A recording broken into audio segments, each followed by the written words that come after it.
História 1. O demônio do Hospital São Luís. Em 1985, o Hospital São Luís, localizado em uma área isolada do interior de Minas Gerais, Brasil, tornou-se palco de uma série de eventos perturbadores. O hospital, que já era conhecido por seu histórico sombrio, enfrentou uma de suas noites mais assustadoras quando uma mulher chamada Dona Esmeralda foi internada com sintomas inexplicáveis. Ela havia sido encontrada em sua casa, em estado de transe, murmurando palavras em uma língua desconhecida e com os olhos revirados. Naquela noite, a ala psiquiátrica do hospital estava quase vazia, exceto por Dona Esmeralda e 2 outros pacientes. Às 23h45, as luzes da ala começaram a piscar, e o som de passos pesados ecoava pelos corredores, apesar de não haver ninguém por perto. Enfermeiros relataram ter sentido um frio incomum e um cheiro de enxofre permeando o ar. O relógio da ala parou exatamente à meia-noite, e gritos ensurdecedores começaram a ressoar do quarto de Dona Esmeralda. Os enfermeiros que correram até o quarto dela afirmaram ter visto algo que jamais esqueceriam. A mulher estava em pé, no centro do quarto, com os olhos completamente negros, sorrindo de maneira macabra. A janela, que estava trancada, se abriu violentamente, e o vento gelado derrubou instrumentos e papéis. Dona Esmeralda começou a falar com uma voz masculina e grave, dizendo que ele estava ali para buscar o que lhe pertencia. Desesperados, os enfermeiros chamaram o padre local, que chegou ao hospital pouco antes das 3 da manhã. Ao entrar no quarto, ele foi imediatamente lançado contra a parede, como se uma força invisível o tivesse empurrado. Com coragem, o padre começou a rezar, e Dona Esmeralda gritou e se contorceu de maneira antinatural. Depois de horas de oração e luta, o quarto se acalmou, e a mulher desmaiou no chão. Quando acordou, não lembrava de nada do que havia acontecido, mas todos no hospital sabiam que algo terrível havia estado ali. Nos meses que se seguiram, pacientes e funcionários do hospital relataram eventos inexplicáveis. Luzes que se apagavam sozinhas, portas que se trancavam sem motivo, e o som de risadas distantes no meio da noite. A ala psiquiátrica acabou sendo fechada permanentemente, e o hospital foi abandonado anos depois, caindo em ruínas. Hoje, o prédio está deserto, coberto por vegetação e histórias de aparições sombrias. Muitos acreditam que o espírito que possuíra Dona Esmeralda ainda vaga pelos corredores escuros, esperando por sua próxima vítima.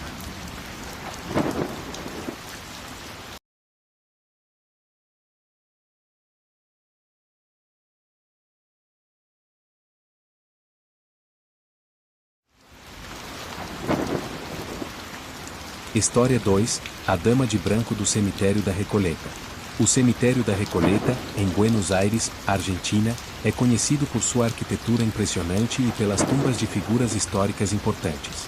No entanto, também carrega uma reputação sombria devido às lendas que rondam seus corredores de mármore, sendo a mais famosa a história da Dama de Branco, uma jovem que morreu tragicamente e cujo espírito, dizem, ainda vagueia entre os túmulos.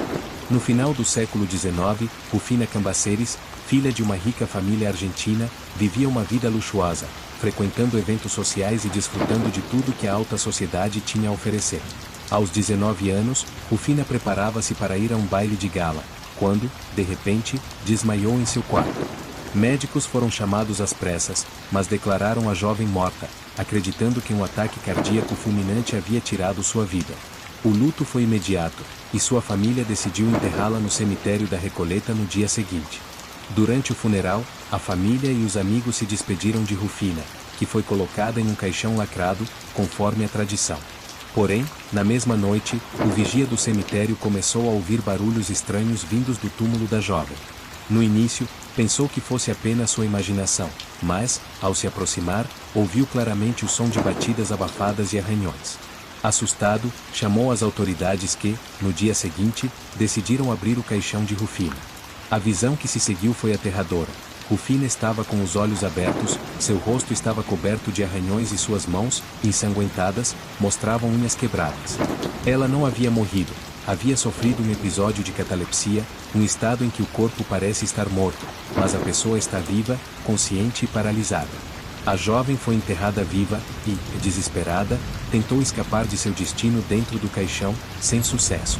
A família ficou devastada, e a história rapidamente se espalhou por toda a cidade. Algum tempo depois de sua morte, começaram os relatos de aparições de uma jovem mulher, vestida de branco, vagando pelo cemitério. Diziam que ela caminhava lentamente pelos corredores, com uma expressão triste no rosto, parando ocasionalmente diante de seu próprio túmulo, onde foi enterrada viva.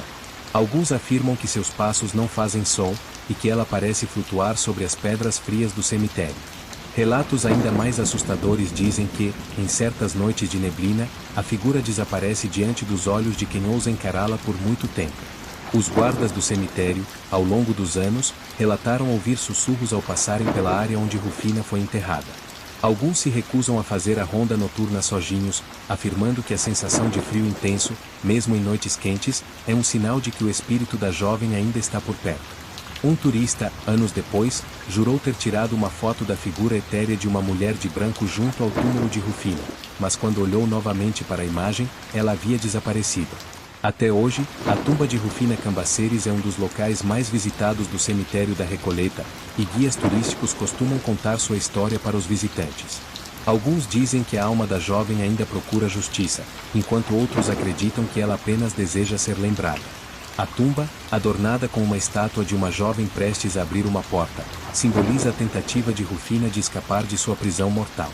Visitantes deixam flores e cartas ao lado da estátua, na esperança de que, um dia, sua alma finalmente encontre a paz que tanto procura.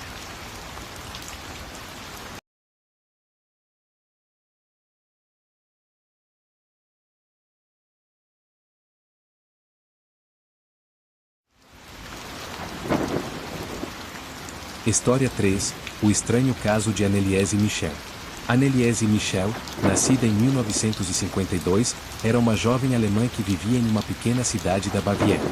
Criada em uma família profundamente católica, Anneliese era uma garota comum até seus 16 anos, quando começou a sofrer de convulsões violentas que os médicos diagnosticaram como epilepsia do lobo temporal. Acreditando que o tratamento médico resolveria o problema, Anneliese começou a tomar medicamentos, mas sua condição piorou rapidamente, e ela começou a experimentar algo que nenhum remédio parecia curar. Anneliese passou a ouvir vozes que a insultavam e ordenavam que cometesse atos violentos. Ela via figuras escuras e aterrorizantes, que ninguém mais conseguia ver, e dizia que demônios estavam tentando possuí-la. Sua família, aterrorizada, procurou ajuda religiosa, acreditando que o problema não era de origem médica, mas espiritual. Padres locais, após ouvirem os relatos de Anneliese, concluíram que ela estava possuída por forças malignas e decidiram realizar um exorcismo. Assim, começaram uma série de rituais que se prolongaram por meses. As sessões de exorcismo eram intensas e assustadoras. Anneliese, uma garota frágil, demonstrava uma força descomunal, precisando ser contida por várias pessoas ao mesmo tempo.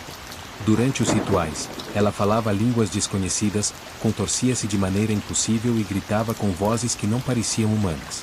Os padres registraram que Anneliese dizia estar possuída por vários demônios, incluindo Lúcifer, Caim e Judas Iscariotes. A jovem recusava comida e água, alegando que as vozes não permitiam que ela se alimentasse, e seu corpo começou a definhar rapidamente. Com o tempo, o estado de Anneliese se deteriorou a um ponto alarmante.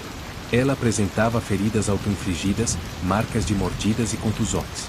Durante os rituais, a jovem dizia que estava sendo torturada por entidades que desejavam destruir sua alma.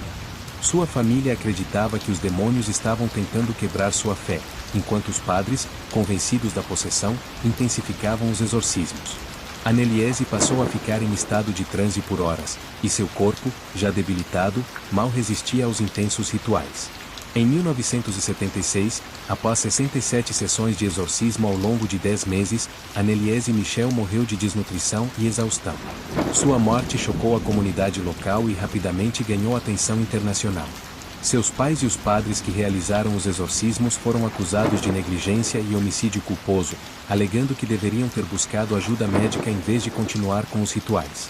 Durante o julgamento, gravações dos exorcismos foram apresentadas como evidência, revelando o estado aterrador de Anneliese nos momentos finais de sua vida.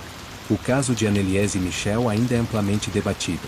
Alguns acreditam que ela sofria de uma grave condição psiquiátrica que foi mal diagnosticada e tratada de maneira inadequada, enquanto outros, incluindo alguns teólogos, veem sua história como uma verdadeira batalha espiritual entre o bem e o mal.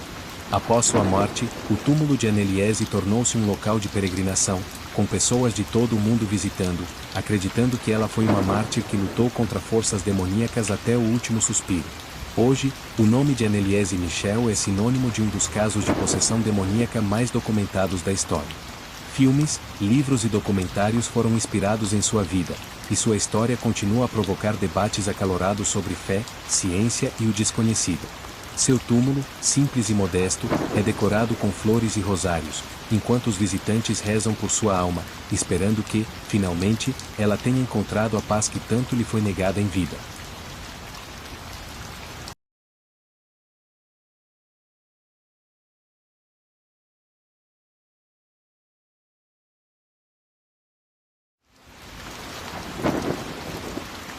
História 4.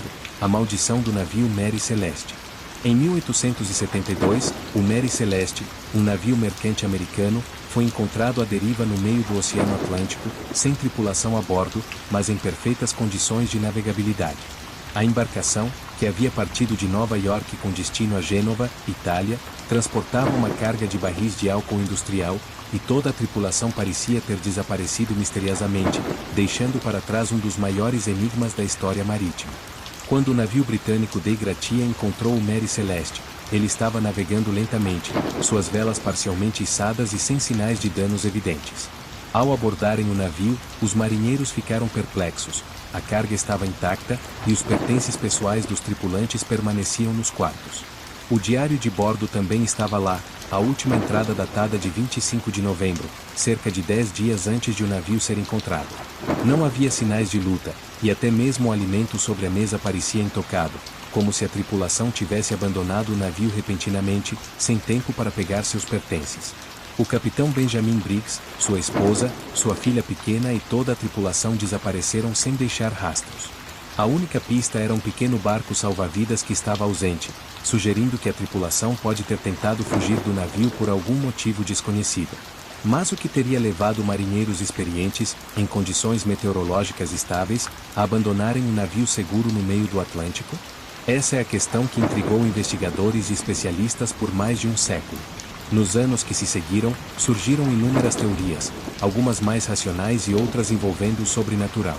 Uma hipótese sugeria que os barris de álcool podiam ter começado a vazar, liberando vapores tóxicos que poderiam ter causado pânico na tripulação, levando-os a abandonar o navio por precaução.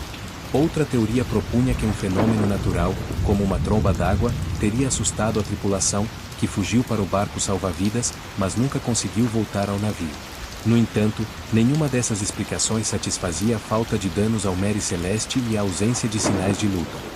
Com o tempo, a lenda do Mary Celeste cresceu, e histórias de maldições começaram a circular.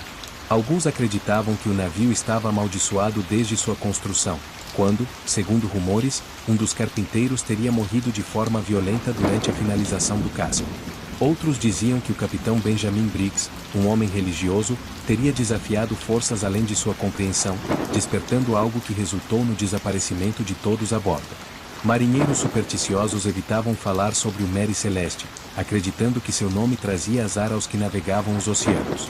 Décadas após o desaparecimento, relatos de avistamentos fantasmagóricos do navio surgiram, afirmando que ele teria sido visto à deriva em várias partes do Atlântico, mesmo muito tempo depois de ser desmontado e vendido como sucata.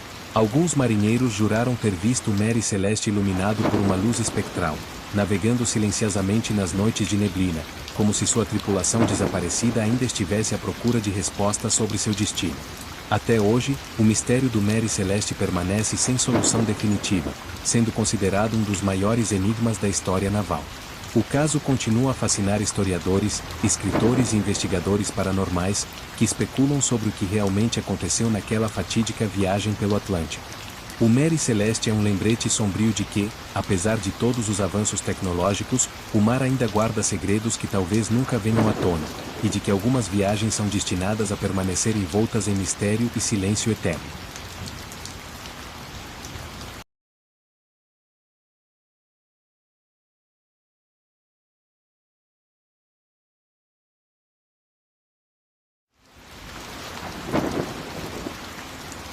História 5. O poltergeist de Infiel.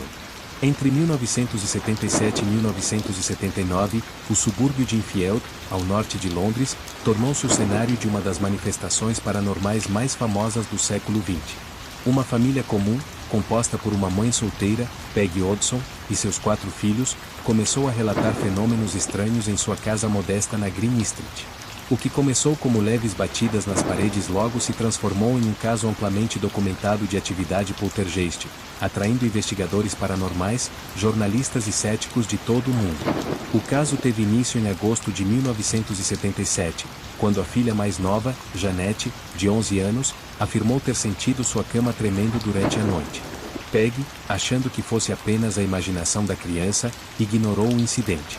No entanto, no dia seguinte, barulhos altos, semelhantes ao arrastar de móveis, ecoaram pela casa, mesmo quando ninguém estava por perto. Gradualmente, os eventos se intensificaram. Objetos eram lançados pela sala, cadeiras se moviam sozinhas, e uma noite, uma das crianças gritou que uma figura escura estava parada no canto do quarto. Desesperada, Peggy chamou a polícia local, que também presenciou eventos inexplicáveis, como uma cadeira se movendo sozinha em frente aos olhos dos oficiais. Sem saber o que fazer, a família buscou ajuda de investigadores paranormais, incluindo Maurice Grassi e Guy Lyon Playfair, membros da Sociedade para a Investigação Psíquica. Eles começaram a passar noites na casa, documentando uma série de fenômenos perturbadores. As manifestações pareciam se concentrar em Janette, que frequentemente entrava em transe, falava com uma voz rouca e masculina, e demonstrava uma força que parecia impossível para uma garota de sua idade. Os investigadores gravaram horas de áudio onde a jovem afirmava ser Bill Wilkins, um homem idoso que havia morrido na casa anos antes. As gravações mostravam Janette conversando com essa voz enquanto seus lábios mal se moviam, algo que os especialistas consideraram uma prova de possessão. Além disso, as sessões de investigação registraram o levitar de objetos, batidas nas paredes que respondiam a perguntas e até mesmo o levitar de Janette, que foi vista flutuando em seu quarto em mais de uma ocasião. As fotos tiradas pelos investigadores mostravam a jovem suspensa no ar, aparentemente arremessada por uma força invisível. A imprensa logo se interessou pelo caso, e repórteres passaram a visitar a casa para testemunhar os eventos, levando o poltergeist de Enfield a ganhar fama internacional. Apesar dos testemunhos e das evidências coletadas, o caso dividiu opiniões. Alguns acreditavam que Janette, uma adolescente problemática, estava fabricando os eventos para chamar a atenção. Outros, incluindo os investigadores, afirmavam que muitos dos fenômenos simplesmente não podiam ser explicados pela lógica ou ciência convencional. Durante os anos seguintes, Janette afirmou que os eventos haviam diminuído, mas nunca cessado completamente, e que uma presença ainda a seguia, mesmo depois de ela ter deixado a casa. Hoje, o caso de Enfield é considerado um dos mais documentados na história dos fenômenos poltergeist. Inspirou filmes, documentários e livros, permanecendo como um exemplo intrigante dos limites entre o mundo visível e o desconhecido. Muitos pesquisadores afirmam que, enquanto a ciência não conseguir explicar completamente o que ocorreu naquela casa em Green Street, a história de Enfield continuará a desafiar céticos e crentes, servindo como um lembrete de que o inexplicável pode estar mais próximo do que imaginamos.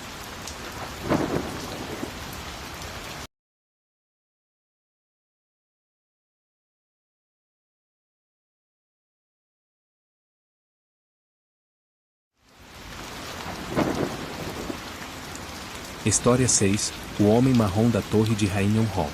Hainion Hall, uma majestosa mansão inglesa construída no século XVII, localizada no condado de Norfolk, é famosa não apenas por sua beleza, mas também por ser o lar de uma das assombrações mais conhecidas do mundo, o Homem Marrom.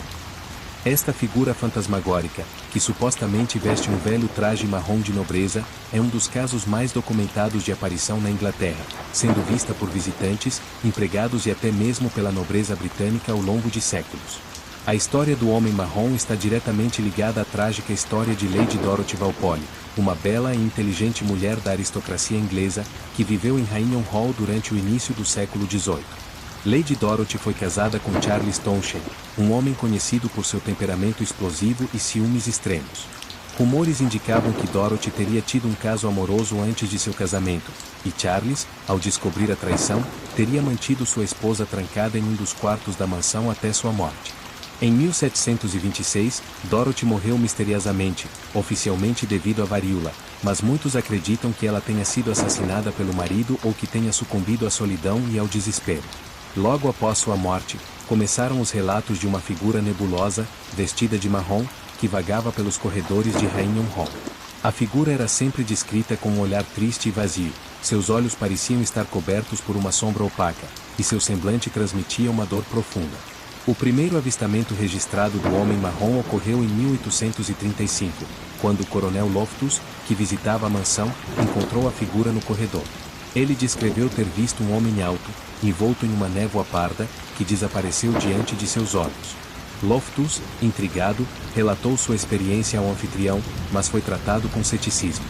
No entanto, nos meses seguintes, outros convidados da nobreza relataram ter visto a mesma figura, sempre descrita com os mesmos detalhes perturbadores.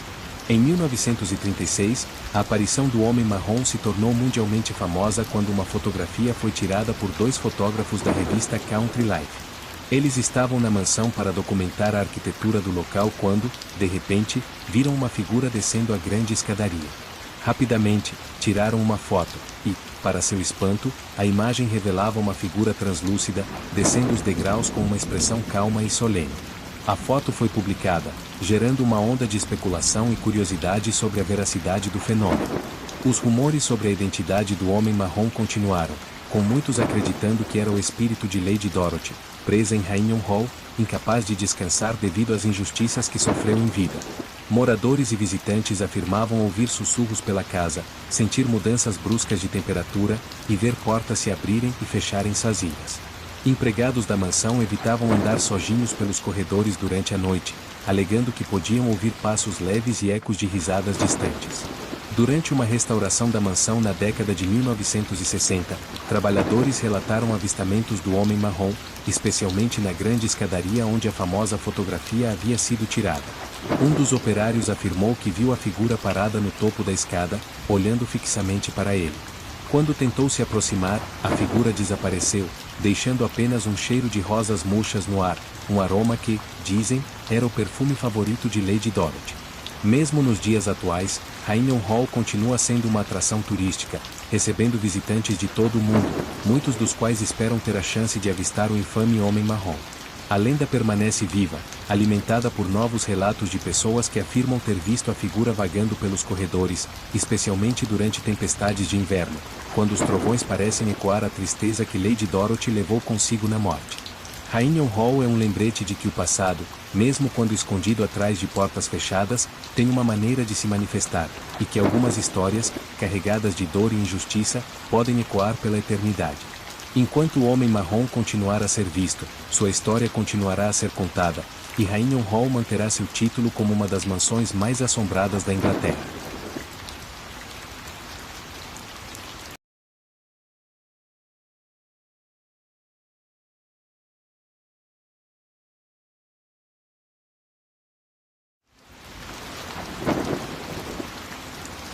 História 7. A Bruxa de Blair, a verdade por trás da lenda. A lenda da Bruxa de Blair começou no final do século XVIII, na cidade de Blair, atualmente conhecida como Burkittsville, em Maryland, Estados Unidos. A cidade ficou famosa após uma série de eventos trágicos envolvendo o desaparecimento de crianças e assassinatos macabros, todos supostamente relacionados a uma mulher chamada Ellie Kenvar, que foi acusada de bruxaria e exilada da comunidade. Expulsa no rigoroso inverno de 1785, Ellie foi amarrada a uma árvore na floresta e deixada para morrer de frio, uma punição cruel pelos supostos crimes que jamais foram provados. Nos meses que se seguiram ao exílio de Ellie Kenvar, crianças locais começaram a desaparecer misteriosamente. Muitos acreditavam que Ellie havia retornado dos mortos para se vingar daqueles que a condenaram. A cidade, assombrada pelo medo, foi gradualmente abandonada, e a floresta ao redor de Blair passou a ser evitada, ganhando uma reputação sombria e perigosa. Diziam que aqueles que se aventuravam muito longe nas profundezas da floresta jamais retornavam. Em 1824, um grupo de moradores, tentando colonizar a área novamente, encontrou uma série de figuras estranhas esculpidas em árvores, formando um círculo macabro próximo a um riacho. Um cemitério improvisado foi encontrado, e as sepulturas tinham símbolos que ninguém conseguia identificar. O grupo decidiu abandonar a área após vários membros desaparecerem sem deixar vestígios, e a lenda da bruxa de Blair ganhou ainda mais força, tornando-se uma história de terror passada de geração em geração. No século XX, a lenda ressurgiu quando, em 1940, 7 crianças desapareceram perto do local conhecido como Riacho da Bruxa. Um homem chamado Rustin Parr foi preso e condenado pelos assassinatos, afirmando que a bruxa o obrigava a matar. Parr foi executado, mas muitos acreditam que ele foi apenas um peão de algo muito mais sinistro que habita as profundezas da floresta. Após sua morte, a floresta continuou a ser evitada, e relatos de atividades paranormais se intensificaram. Em 1994, 3 estudantes de cinema decidiram investigar a lenda da bruxa de Blair e desapareceram misteriosamente após entrarem na floresta para gravar um documentário. As fitas encontradas meses depois mostravam imagens perturbadoras, sons de risadas infantis durante a noite, figuras fantasmagóricas entre as árvores e símbolos estranhos pendurados nos galhos. As gravações terminam abruptamente, com os estudantes correndo desesperados pela floresta, sendo aparentemente perseguidos por uma força invisível. Até hoje, a lenda da bruxa de Blair é contada como um dos maiores mistérios sobrenaturais da América. A floresta, agora conhecida como Floresta da Bruxa de Blair, é um local evitado por caçadores e exploradores. Dizem que, se você se perder lá dentro, a bruxa fará de tudo para que você nunca mais saia. Aqueles que visitam Burkittsville falam de um ar pesado e sufocante que cobre a área, e que, durante a noite, sussurros e risadas podem ser ouvidos ao longe, vindos da direção da floresta.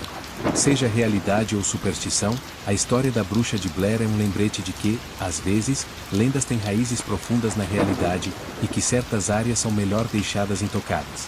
Enquanto a floresta continuar a exalar sua aura de mistério e morte, a lenda da bruxa de Blair permanecerá viva, assustando novas gerações e mantendo seus segredos sombrios protegidos pelas sombras eternas das árvores.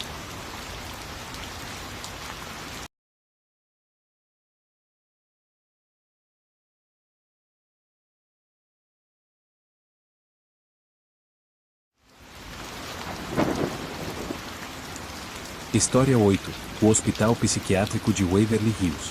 No alto de uma colina em Louisville, Kentucky, ergue-se um antigo sanatório de Waverly Hills, uma construção imponente e decadente, coberta de musgo e cercada por árvores que parecem sussurrar ao vento.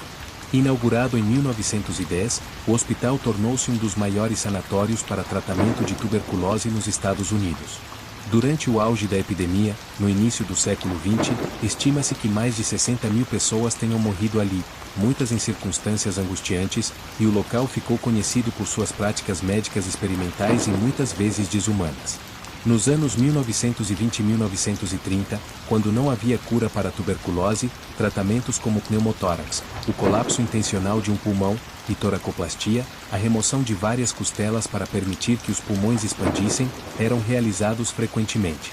Os pacientes eram submetidos a cirurgias dolorosas, muitas vezes sem anestesia adequada. Muitos não resistiam, e o hospital logo ganhou uma reputação sombria de ser um lugar de morte.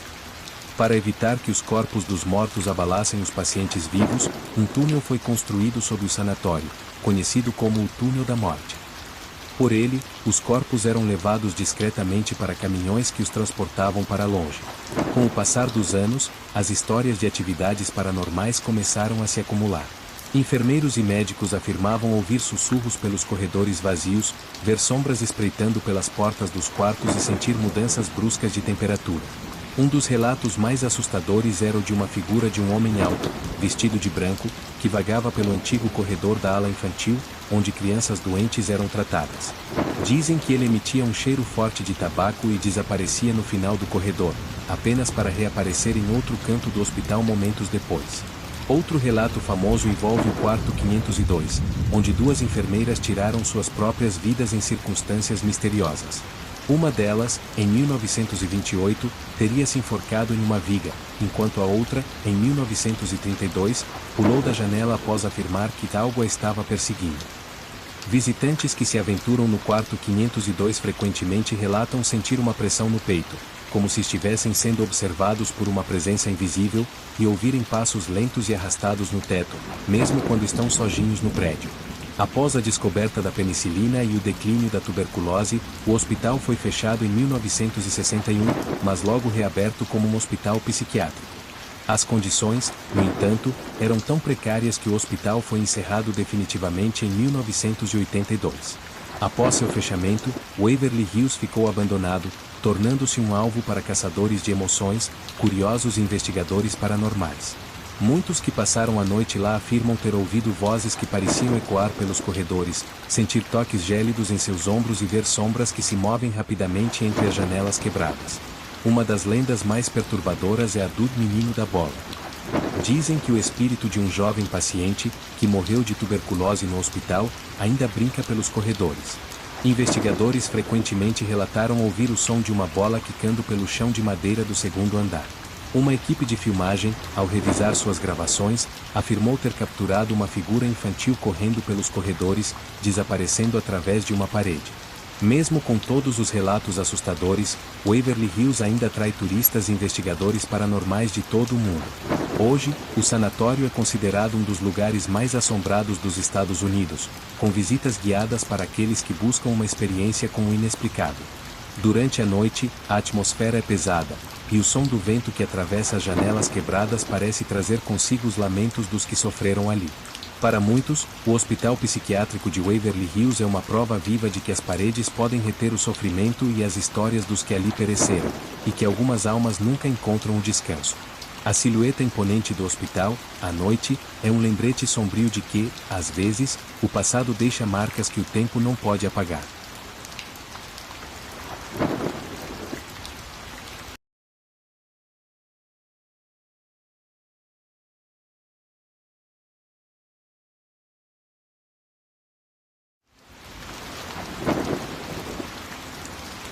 História 9, A Maldição da Boneca Robert. No início do século XX, em Key West, Flórida, uma estranha história envolvendo uma boneca amaldiçoada começou a circular. A boneca, chamada Robert, pertencia a um menino chamado Robert Eugene Otto, mais conhecido como Gene. A boneca, com quase 1 metro de altura, usava roupas de marinheiro e tinha uma expressão sorridente e perturbadora. Segundo a lenda, ela foi dada a Gene por uma servente da família, que supostamente praticava vodu e magia negra.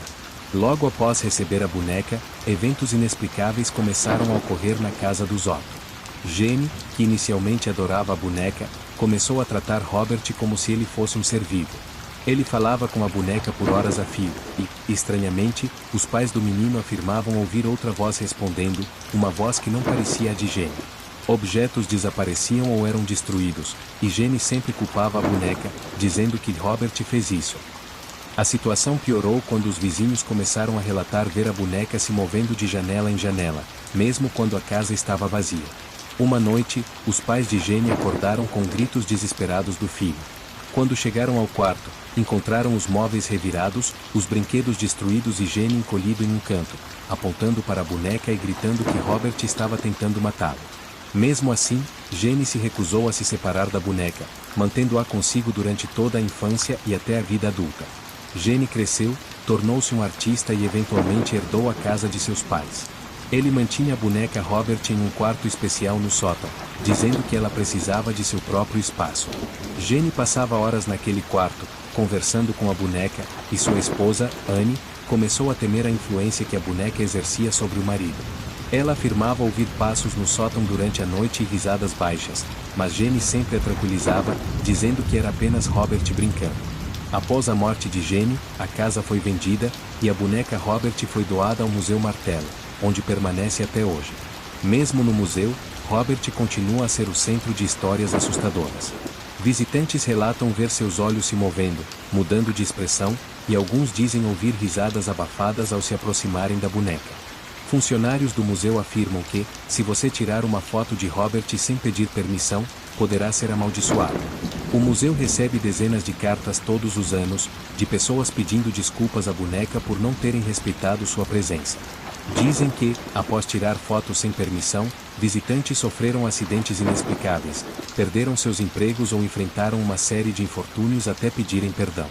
Muitos afirmam que Robert é mais do que uma simples boneca. Ele é o receptáculo de algo que transcende a compreensão humana, algo que foi despertado décadas atrás e que ainda permanece ativo. Robert, a boneca amaldiçoada, é um exemplo de como objetos aparentemente inofensivos podem carregar consigo histórias sombrias e forças que escapam à lógica. Ele permanece em uma caixa de vidro no museu, com uma placa que alerta os visitantes para tratarem a boneca com respeito.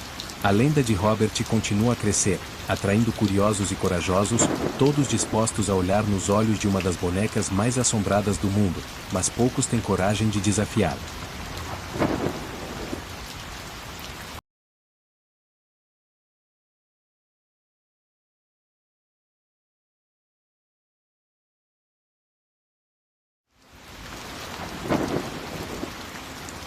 História 10, o trem fantasma de Saint-Louis.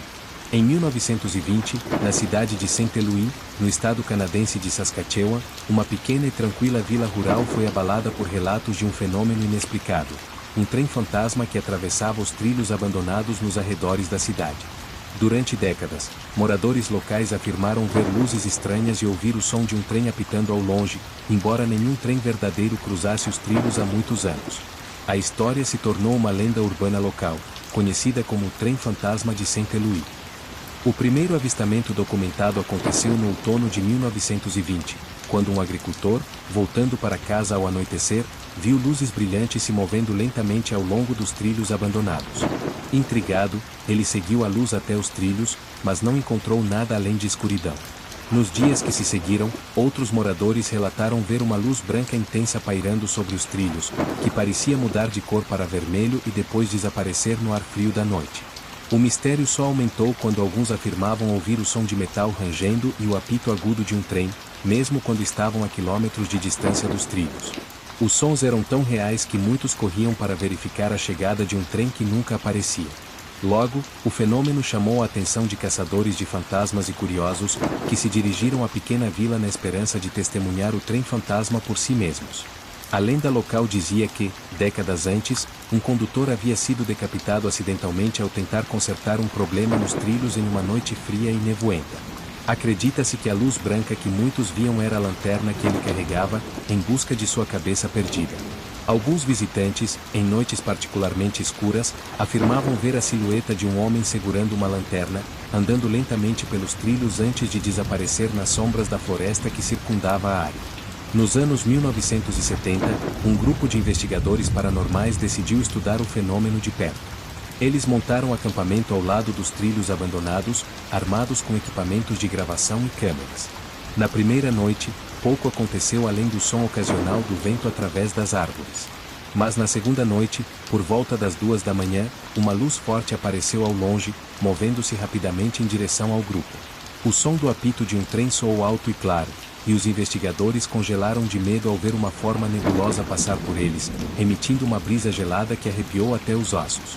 Os equipamentos de gravação capturaram apenas estática e ruídos distorcidos, mas as câmeras tiraram fotos de algo impressionante, uma luz brilhante em forma de trem, borrada e indistinta, como se estivesse em movimento. O grupo, assustado, deixou a área antes do amanhecer, jurando nunca mais retornar. As evidências que coletaram, embora inconclusivas, serviram apenas para aumentar a fama do trem fantasma. Até hoje, pessoas continuam a visitar Saint-Louis em busca do fenômeno. Muitos turistas afirmam ver a luz estranha ao longo dos trilhos abandonados, enquanto outros relatam apenas uma sensação de inquietação e frio intenso. A lenda se tornou parte da identidade da cidade, e guias locais organizam tours noturnos, levando os curiosos até os trilhos antigos, na esperança de testemunhar o trem fantasma. Dizem que, se você ouvir o som do apito do trem, deve fechar os olhos e não olhar para a luz, pois aqueles que olham diretamente para ela têm sonhos perturbadores por semanas, cheios de imagens de trilhos e uma figura sombria segurando uma lanterna. O trem fantasma de Saint-Louis é um lembrete de que, mesmo nos locais mais pacíficos e rurais, histórias de assombrações podem emergir, alimentadas por tragédias passadas e memórias que o tempo não consegue apagar.